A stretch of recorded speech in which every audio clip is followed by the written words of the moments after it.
Para pengajar, mahasiswa, dan para pekerja laboratorium di lingkungan Universitas Indonesia, selamat bertemu di dalam online training bioresiko yang diselenggarakan oleh tim K3 Universitas Indonesia.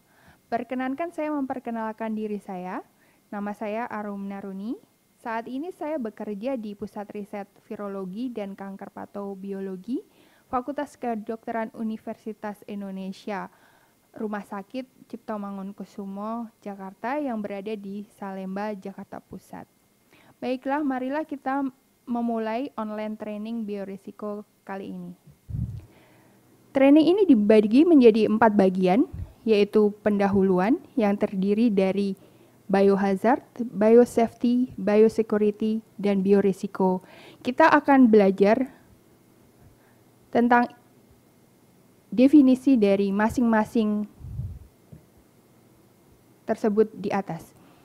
Kemudian yang kedua adalah biosafety, yang satu bagian yaitu bagian science, yang terdiri dari standard operating procedure, good laboratory practice, dan good laboratory practice atau GLP. Kemudian yang ketiga adalah biosafety, bagian engineering control, yang terdiri dari laboratorium safety dan peralatan yang ada di dalamnya. Kemudian yang keempat adalah biosafety, bagian administrative control, dan bagian terakhir adalah biosecurity. Baiklah, kita akan memulainya. Kita akan mengetahui perbedaan apa biohazard atau bahaya biologi kalau dalam bahasa Indonesianya, kemudian biosafety, biosecurity, dan biorisiko. Seperti kita ketahui bahwa Universitas Indonesia mempunyai banyak laboratorium yang menggunakan bahan biologi dalam pekerjaannya. Bisa dalam bentuk spesimen klinik atau mikroorganisme yang terdiri dari bakteri, virus, parasit, dan lain sebagainya. Terutama di beberapa fakultas yang banyak bekerja adalah Fakultas Kedokteran, Kedokteran Gigi, Keperawatan, dan masih ada beberapa fakultas yang lain yang di lapangan juga bekerja dengan mikroorganisme tersebut. Sekarang kita akan menginjak kepada definisi biosafety dan biosecurity. Biosafety dan biosecurity, keduanya digabung menjadi satu istilah yaitu biorisiko. Biosafety. Biosafety dalam definisi adalah suatu prinsip containment, teknologi, dan praktek untuk mencegah pajanan yang tidak diinginkan terhadap suatu patogen atau toksin, atau bisa juga terjadi karena kecelakaan. Kemudian biosecurity. Biosecurity adalah suatu tindakan pengamanan secara institusi atau personal yang dibuat untuk mencegah kehilangan, pencurian, penyalahgunaan, penyelewengan, dan pelepasan secara sengaja suatu patogen atau toksin. Jadi yang pertama, biosafety itu melindungi para pekerjanya terhadap bahaya biologi.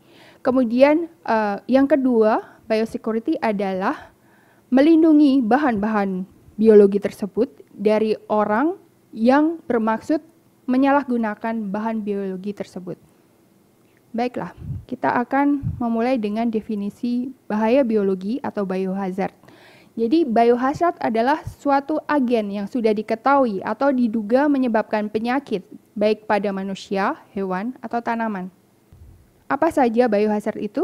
Bisa berupa virus, bakteri, yeast, atau parasit, atau berbagai macam biohazard itu ada di dalam spesimen klinik yang bisa terdiri dari jaringan tubuh manusia atau hewan, kemudian tulang, DNA.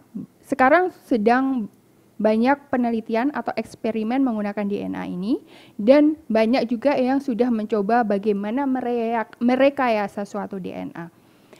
Kemudian selanjutnya di dalam darah. Banyak sekali tes yang menggunakan darah. Kemudian kultur sel bisa dengan selen, sekarang banyak digunakan untuk eksperimen, dan banyak juga penelitian yang menggunakan hewan coba. Selain itu, biohazard juga bisa berupa toksin yang bisa berasal dari hewan atau tumbuhan. Beberapa tanaman menghasilkan toksin yang berbahaya dan menyebabkan penyakit pada manusia, bahkan kematian. Beberapa tanaman adalah sebagai berikut. Tanamannya sangat indah tetapi menghasilkan racun yang bisa mematikan. Begitu tadi pengenalan tentang bahaya biologi. Selain bahaya biologi, di dalam lab juga ada bahaya lain yang dibicarakan nanti di bagian lain, yaitu bahaya radiasi, hewan, kimia, dan fisik. Pada training online kali ini, kita berfokus hanya pada bahaya biologi. Sebelumnya saya ingin memperkenalkan bahwa K3L Universitas Indonesia atau OSHI Universitas Indonesia mempunyai website sebagai berikut. Di dalamnya kita bisa mengambil beberapa guideline dan SOP yang berguna untuk diterapkan di laboratorium. Anda bisa mengunduhnya di dalam website ini.